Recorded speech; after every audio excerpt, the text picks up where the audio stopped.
Est-ce que ça vous arrive de ne pas oser dire les choses par peur de blesser ou de vous emporter? Est-ce que vous seriez intéressé par une méthode qui vous en rende capable et qui vous permette de dire les choses avec beaucoup de bienveillance tout en vous respectant?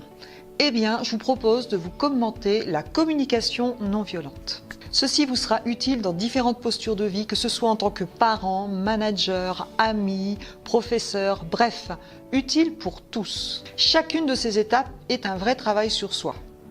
Quelles sont les 4 étapes? Premièrement, vous concentrez sur les faits. Décrire ce que vous observez sans interprétation. C'est un vrai travail. 2. Parler de votre ressenti. 3. Parler du besoin qui est lié à votre ressenti. Et 4. Faire une demande. Voilà synthétiquement. Maintenant, première chose, parler sur les faits. Ça veut dire décrire la situation comme si vous décriviez une photo. Et ce n'est pas évident car vous le savez, on ne fait qu'interpréter. Donc uniquement être factuel. Deuxièmement, nommer un ressenti. Qu'est-ce que je ressens? Et là, ce qui va être important, c'est de parler en termes de je. C'est mon ressenti. Et mon ressenti peut être agréable ou désagréable. Nommer son ressenti nécessite de savoir ce qu'on ressent. Et nous sommes dans une culture où on ne nous a pas forcément appris à ressentir et à nommer. Je peux ressentir de la tristesse, je peux ressentir de la peur, je peux ressentir de la colère, je peux ressentir de la joie et d'autres émotions qui sont des, entre parenthèses, sous-émotions. Rappelez-vous, ce que je ressens, ce n'est pas par hasard. Une émotion, elle est certes agréable ou désagréable, mais toujours positive. Car quand je ressens quelque chose, ça veut dire qu'il y a un besoin derrière. Troisième étape, répondre aux besoins. De quoi est-ce que j'ai besoin? Quelle indication me donne cette émotion par rapport à mon besoin? Et quatrièmement, eh bien, exprimer la demande. Alors vous allez me dire, comme ça paraît très simple. Oui, c'est relativement simple et en même temps, chaque étape est un vrai travail sur soi. Parler des faits et ne pas interpréter, c'est un vrai travail sur soi, c'est un apprentissage. Savoir nommer un ressenti, c'est un vrai travail sur soi.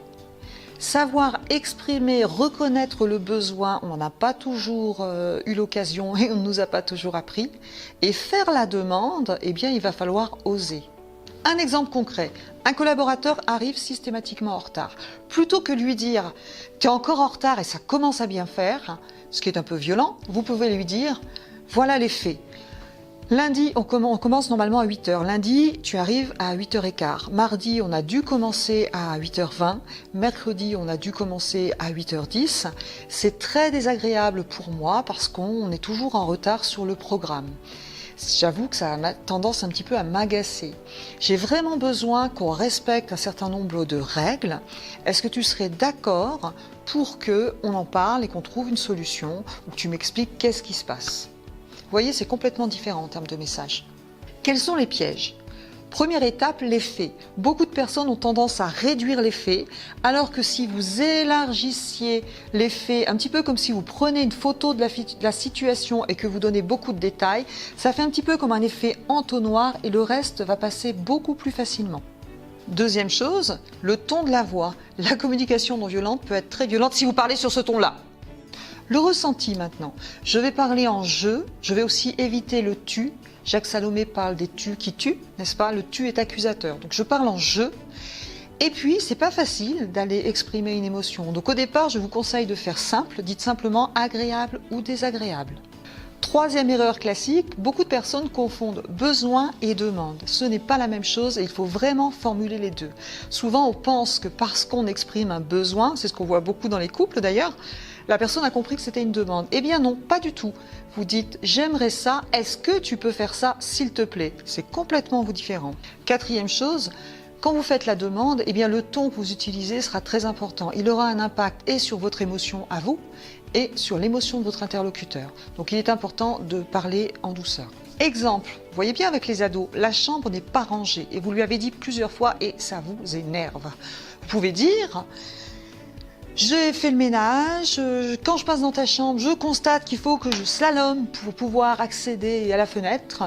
C'est hyper désagréable pour moi, même si je respecte ton environnement. J'ai vraiment besoin aussi de sentir que la maison est propre, c'est important pour moi, j'ai besoin que ça se soit respecté. » Je te propose de trouver quelque chose, une méthode pour que tu puisses ranger ta chambre. Qu'est-ce que tu en penses? Vous voyez, c'est complètement différent.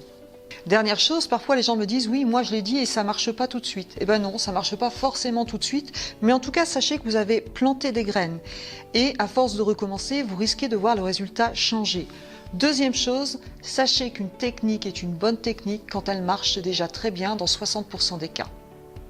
Pour en savoir plus, je vous propose de lire Les mots sont parfois des murs et parfois des fenêtres de Marshall Rosenberg.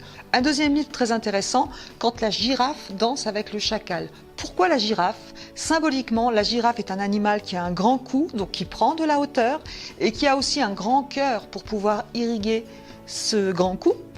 Et donc symboliquement, la girafe, c'est le symbole de je prends du recul et je suis dans la bienveillance. Et le chacal, c'est l'inverse. Et vous verrez que dans ce livre, il y a beaucoup d'exemples et que parfois, on peut avoir des oreilles de chacal, un cou de girafe ou l'inverse. Très amusant, je vous conseille vraiment de lire ce livre, c'est très intéressant.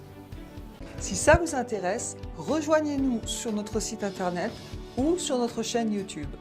Je vous dis à bientôt!